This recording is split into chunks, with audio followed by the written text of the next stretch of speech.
Hi, everybody, and welcome to KHOU 11 Plus. I'm Meteorologist Pat Cavlin with a look at your forecast. If you're traveling for New Year's Day, things look great across the middle and the southern parts of the country. A couple rain snow showers in the northeast, more of the same for the Pacific Northwest. Otherwise, though, the southwest looks good and mild. Temperatures in the 60s and 70s. More of the same from Seattle into the Intermountain West on Thursday. A couple showers here, but nothing that'll impact flights.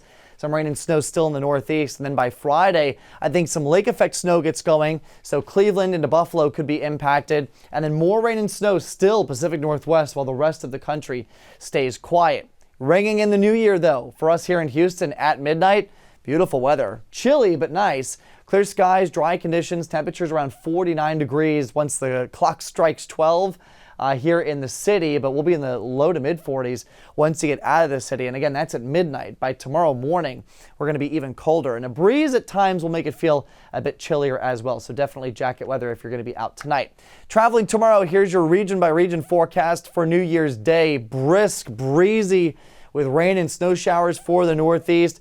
Could have some impact on flights. Otherwise, though, we should be good. Southeast looks great and mild. A lot of sunshine, temperatures in the 60s and 70s. For us here across the state of Texas, maybe a couple of showers for Brownsville. Otherwise, the rest of the state looks fine. Chilly up towards Amarillo, though, with temperatures in the 40s. Into the upper plains we go. Teens for Bismarck, 30 in Chicago, but dry conditions. No flight delays should be expected here. Into the southwest, things look good from Flagstaff to Phoenix and LA, San Francisco looking fine as well.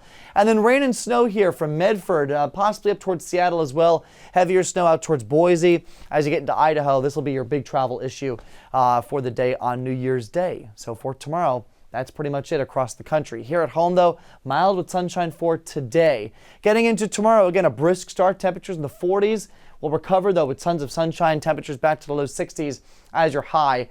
And then, again, maybe a few showers here along the coast as we get you into Thursday. Not a washout, no big thunderstorms expected. Just a couple of light showers. Our next real big chance, though, for stormy weather will come in on Sunday. So again, a couple showers Thursday, we catch a break, and then by Sunday, big storm system moves across the middle of the country. So heavy snow from Kansas into Oklahoma, ice possible then through the Tennessee River Valley back into Arkansas. And then we could see some storms ahead of this. So again, for us here in East Texas, getting into Dixie, we could see some severe weather possible as well. And then behind it, temperatures drop. We could see some pretty chilly weather getting into the start of next week. So here are the high temperature forecasts for us. Temperatures at or just a smidge below normal for Wednesday and Thursday. Back to the mid 60s and Friday, Saturday. Temperatures spike on Sunday as that storm system comes through. That'll provide the fuel for those thunderstorms. Look at the numbers behind it though. 54 your high temperature Monday, 50 your high temperature Tuesday, and then upper 40s possible by the middle of next week. And that's just how things look at the moment. But with all of that cold air coming in place, there's been a lot of buzz on social media lately about, well, could we see some wintry weather here in Southeast Texas or even really across the rest of the state as we get into the beginning and the middle of January. So to investigate this, we got to look at the temperatures, right? You need the cold air in place first to see any wintry precip. And here's how things look right now. The Climate Prediction Center puts these updates out every day. And right now, the current long-range temperature outlook heading into the middle of the month does keep the eastern, like 3/4 of the country below normal temperature-wise. And the big question will be, where does the core of that cold set up? Is it going to be in the southeast? Will it be the Great Lakes? Will it migrate westward to us here in Texas? And so we go to one of our computer models, and this shows those temperatures long range do start to turn colder for us in Texas. I do think the core of that cold weather will stay up across the Great Lakes, at least this first shot as we get towards the end of the first week in January. But this may be shot one of many of Arctic outbreaks here across the country getting in January. It does look like a really big pattern shift is about to take place with multiple rounds of cold weather for the country getting into January. I know it's January, it's winter, it's supposed to be cold, but this does look like it's going to be abnormally cold for a good part of the area. So there's the cold air. That's in place. Getting back to the original question of snow, once you got the cold air in place, you need a moisture source. Well, believe it or not, by next Thursday, there will be a Pacific storm system that tries to nose its way into the area.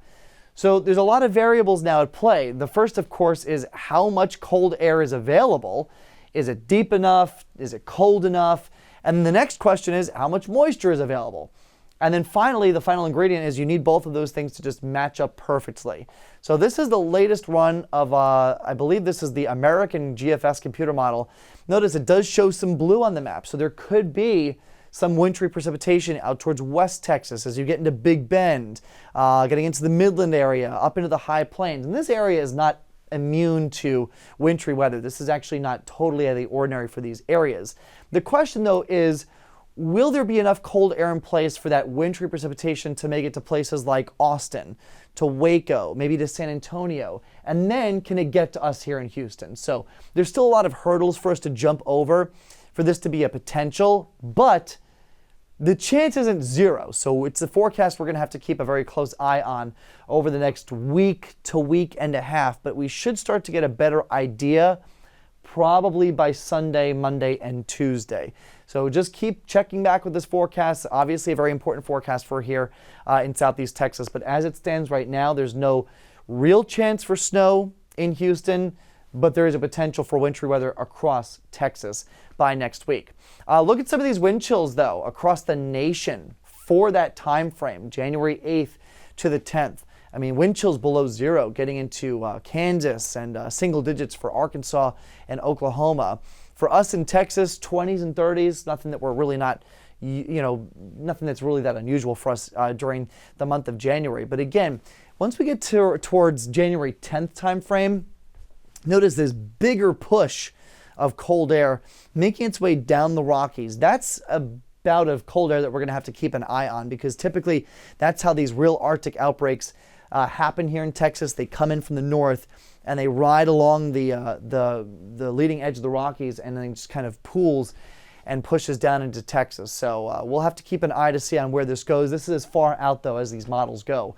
But it definitely looks cold to get into the start of January for us here across the nation. Today, though, looks great, gorgeous, a lot of sunshine, 68 your high temperature.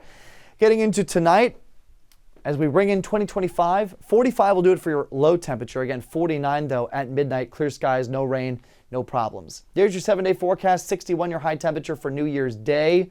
62 then with that shower chance for the day on Thursday. And then beautiful weather Friday, Saturday, mid-60s, mix of sun and clouds, no issues expected. Where we will be watching that storm potential then for Sunday. This is when our next storm chance comes in. Some of these storms, again, could be on the stronger side. Still a lot of time to kind of figure things out with that. But behind it, temperatures drop big time as we get to Monday with high temperatures down into the mid-50s.